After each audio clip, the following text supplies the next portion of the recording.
And so when we're talking to God about our sin or what we're struggling with, we actually just want to engage with Him from the foundation where it's cleansed from our conscience. It doesn't end, man. I got a long history with addiction. It doesn't end. Do you know what they tell you? You are always going to be an addict. That's what they tell you.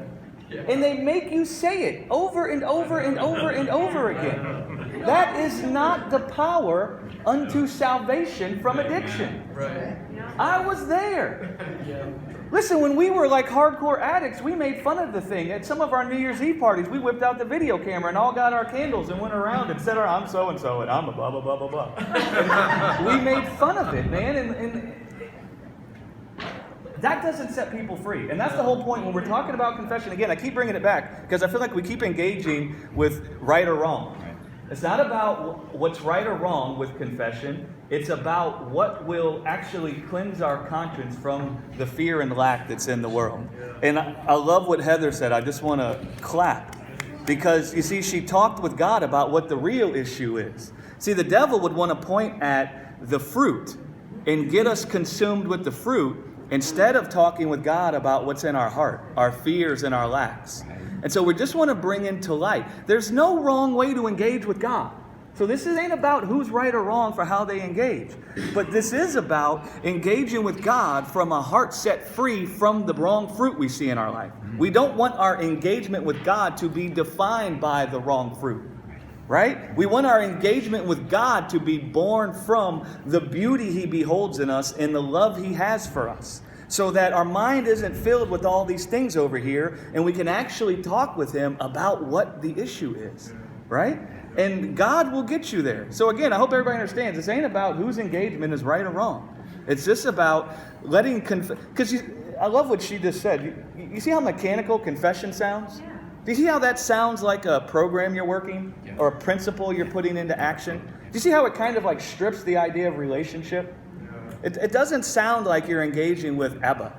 It doesn't sound like you're engaging with Good Father. It sounds like you're working a program, right? And let our engagement be born from the fact that He is Father and we are His beloved sons and daughters in whom He's well pleased. So when we engage with God, we want to engage from the perspective of knowing we already are His beloved sons and daughters in whom He's well pleased.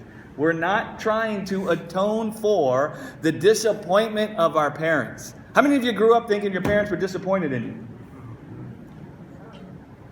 We don't understand how much that tries to carry over into our thoughts about our life with God.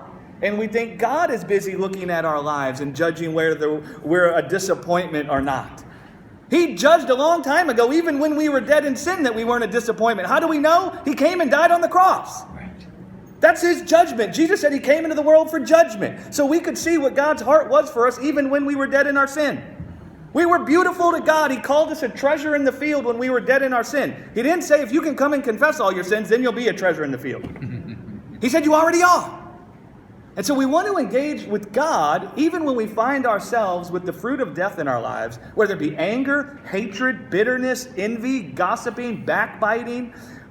Whenever we see any of that in our life, we want to engage with God from the perspective of we are His beloved sons and daughters in whom He's well pleased. That's the platform from which we take off from, not from which we're trying to climb up to.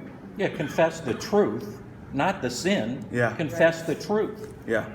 And Amen. then you grow in the truth instead of the sin. Yeah. And you will get in an endless cycle of forever confessing, forever sinning, forever confessing. That's what your life will be like. And your relationship with God will be based on whether I got them all confessed or not. That's what it's going to be about.